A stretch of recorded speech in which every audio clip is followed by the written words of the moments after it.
21 апреля 2025 года мир облетела тревожная новость. Ушел из жизни Папа Римский Франциск. Ему было 89 лет, и его смерть наступила всего через день после католической Пасхи. Накануне, несмотря на слабое здоровье, он вышел к верующим с балкона собора Святого Петра, чтобы произнести свое традиционное пасхальное послание «Urbi et Orbi» — городу и миру. В нем он призывал человечество к миру, к отказу от оружия, к единству. Но в тот же момент многие почувствовали, эти слова звучали как прощание. И когда на следующий день понтифик скончался, вновь всплыла старая, почти забытая легенда, пророчество, которое предрекало, что именно этот папа станет последним перед концом времен. Речь идет о загадочном пророчестве святого Малахии, якобы написанном еще в XII веке, но обнародованном лишь в 1595. В нем перечислены 112 будущих пап, начиная с Целестина II. Каждому из них приписывается короткое, но символичное описание. И вот, согласно этому тексту, 112-й понтифик — тот, кто будет править перед апокалипсисом. Его называют Петрус Романус, Петр Римлянин. Именно при нем, как гласит пророчество, во время последних гонений на Святую Римскую Церковь он будет пасти своих овец среди великих скорбей, после чего город на 7 холмах будет разрушен, и грозный судья придет судить народ. Многие верят, что этим последним папой был именно Франциск, ведь его мирское имя — Хорхе Марио Бергольо. И здесь начинается мистика. Часть его фамилии, Берг, на немецком означает «гора» или «скала», а имя Петр на латинском «Петрус» переводится как «камень». Получается, он символически воплотил Петра Римлянина, словно замкнув круг истории. Но что об этом думает сама католическая церковь? Давайте разбираться. Католическая церковь никогда официально не подтверждала подлинность загадочного пророчества о папах, но и не спешила его опровергать. Для одних это просто средневековая мистификация, созданная ради политических игр. Для других — пугающе точное предсказание, которое уже не раз сбывалось. И теперь, после смерти папы Франциска, эта древняя легенда снова на устах у всего мира. Поразительно, но текст, якобы написанный в XII веке, удивительно точно предсказал даже неожиданное отречение Бенедикта XVI, 111-го папы. А когда в 2013 на престол взошел Хорхе Марио Бергольо, принявший имя Франциск, мистические параллели стали еще очевиднее. Ведь по пророчеству 112-й понтифик — последний. И его имя — Петрус Романус, Петр Римлянин. Франциск умер буквально на следующий день после Пасхи, праздника, символизирующего победу жизни над смертью. Разве не странно, что день, который должен означать воскресение и надежду, обернулся уходом? Но что именно предсказано? Пророчество не говорит прямо о конце света, но упоминает разрушение города на 7 холмах. А это, как известно, Рим.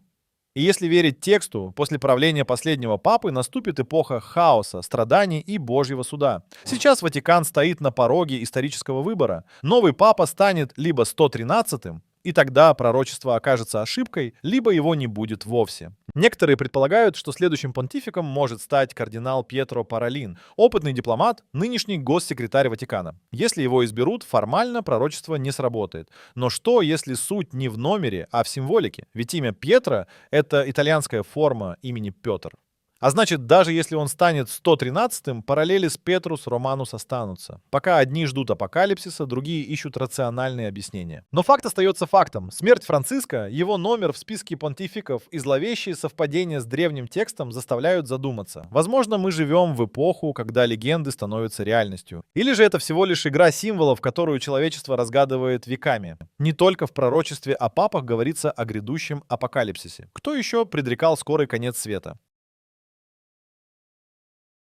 Предсказания о будущем всегда будоражили умы человечества, и особенно те, что несут в себе мрачные предзнаменования. Одним из самых загадочных и пугающих пророчеств считается наследие Ванги, болгарской ясновидящей, чьи слова с пугающей точностью сбывались на протяжении десятилетий. И вот теперь ее взор обращен к 2025-му, времени, которое, согласно ее видениям, станет переломным моментом в истории человечества. Уже сейчас мы видим тревожные знаки, мощные землетрясения в Мьянме, Таиланде и Тонго, унесшие тысячи жизней и едва не спровоцировавшие катастрофические цунами. Но это, если верить Ванге, лишь первые звоночки грядущего хаоса. Впереди череда страшных бедствий, пробуждающиеся вулканы, затопляющие города, наводнения, войны и экономический коллапс. Мир, каким мы его знаем, окажется на грани разрушения. Но самое пугающее — это предсказание новой масштабной войны, которая начнется с конфликта между двумя державами, а затем охватит всю планету. Европа погрузится в кровавые битвы и, как утверждают пророчества, Великобритания сыграет в этом роковую роль. Последствия будут катастрофическими. Миллионы погибших, разрушенные страны, экономика в руинах. И что страшнее всего, этот конфликт не принесет победителей, лишь бесконечную тень упадка. Однако среди тьмы Ванга видела и проблески надежды. Человечество, пройдя через ад испытаний, совершит невероятный прорыв, откроет новый, непостижимый источник энергии, который изменит промышленность, научится выращивать органы и, возможно, победит рак. Но за эти достижения придется заплатить страшную цену. Из глубин космоса явится нечто невообразимое, сила, несущая хаос и разрушение. Ванга упоминала контакт с инопланетными цивилизациями и даже марсианскую войну, которая станет кульминацией апокалиптических событий. И все же даже после этого человечество не погибнет. 2025 год станет не концом, а болезненным перерождением. Пройдя сквозь ад, люди обретут новый шанс, эпоху открытий, единства и возрождения. Но готовы ли мы к испытаниям, которые нас ждут? Или судьба уже предопределена? Одно ясно точно: будущее ближе, чем кажется, и оно будет куда более странным и пугающим, чем мы можем себе представить. Папа Римский умер. О том, что происходит потом, узнаете в следующей части видео.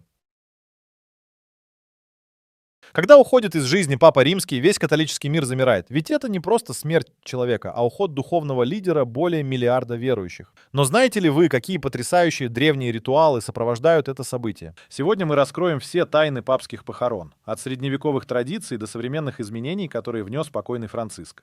Представьте себе: Ватикан, папские покои. Как только здоровье понтифика начинает стремительно ухудшаться, к его ложу спешат кардиналы и высшие чины курии. В этот момент запускается многовековой механизм, отточенный столетиями. Когда дыхание папы прерывается, в дело вступает камерленга, хранитель папской казны.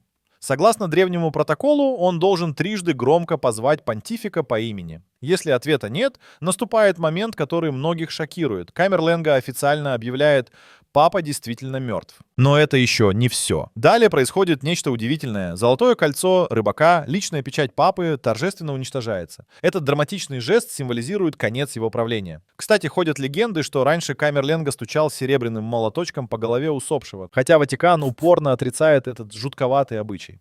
После этого начинается 9-дневный траур (новендиалес), традиция, дошедшая до нас из глубины веков. В это время вся Италия скорбит вместе с Ватиканом.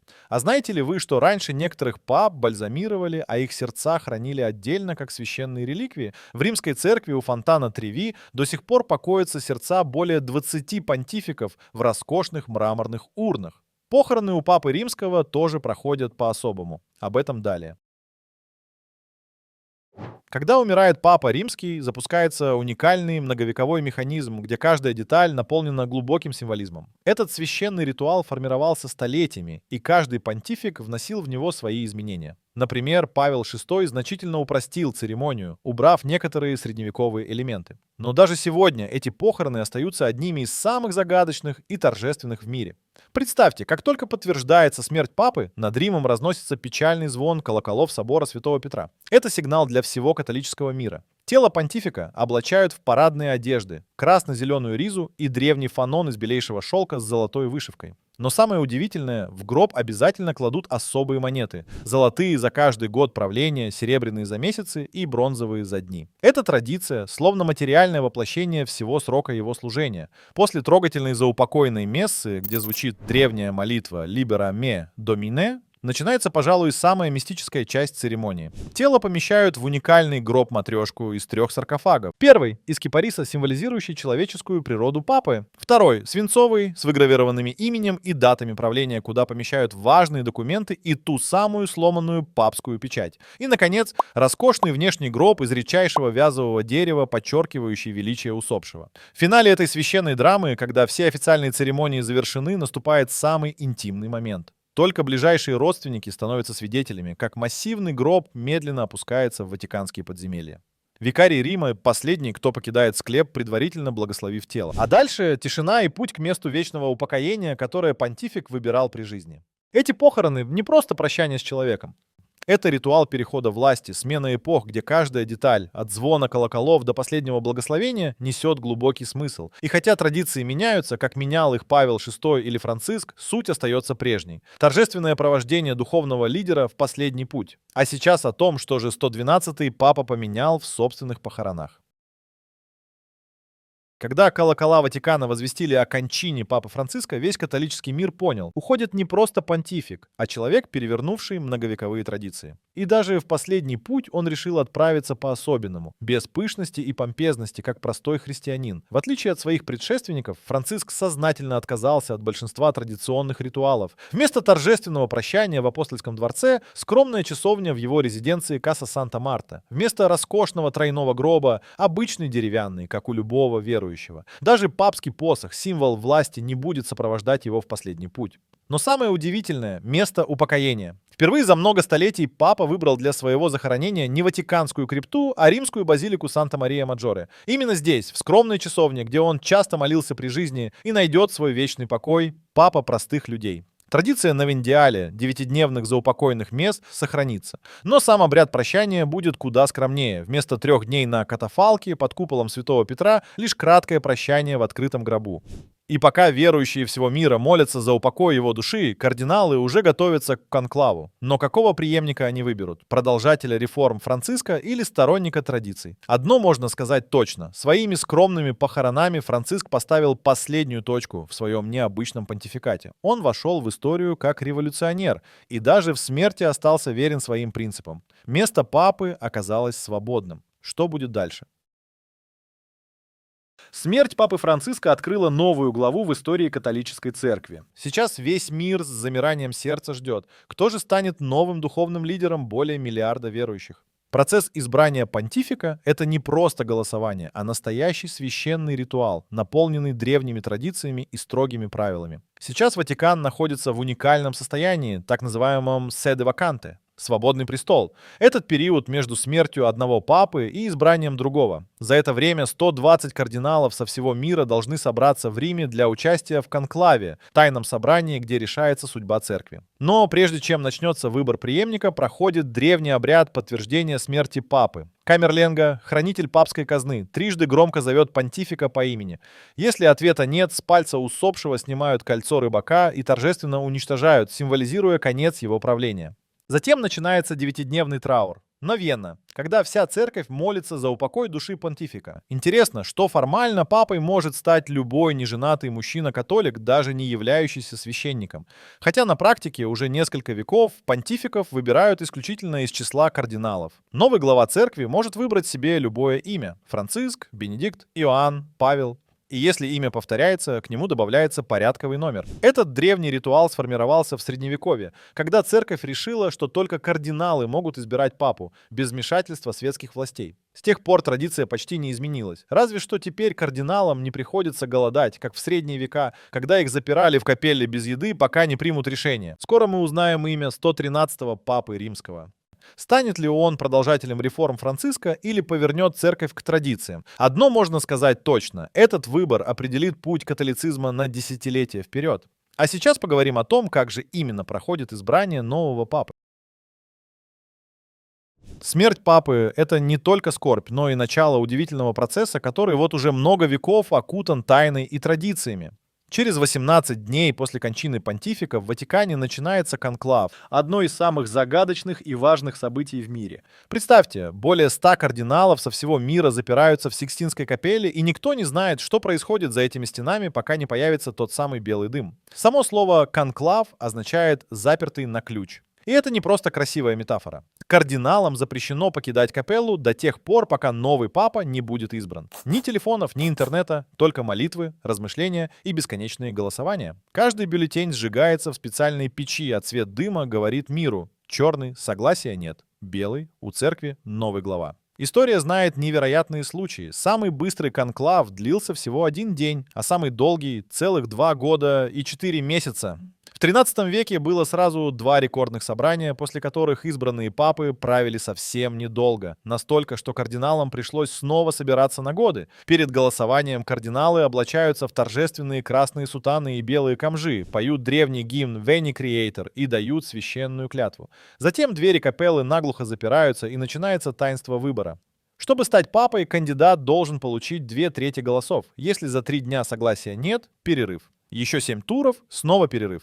А если и это не помогает, то побеждает простым большинством. И вот, долгожданный белый дым. Толпа на площади Святого Петра ликует, а новый понтифик в папских одеждах выходит на балкон. Он объявляет свое новое имя, ведь почти все папы меняют его при вступлении на престол. Эта традиция началась только с 56-го папы, но с тех пор стала неотъемлемой частью церемонии. Скоро мы станем свидетелями этого удивительного ритуала. Кто станет новым папой? Какое имя выберет? И как долго продлится конклав? Одно можно сказать точно, это будет исторический момент, который запомнится на века. Верите ли вы в исполнение пророчества? Или апокалипсис вам не страшен? Пишите в комментариях.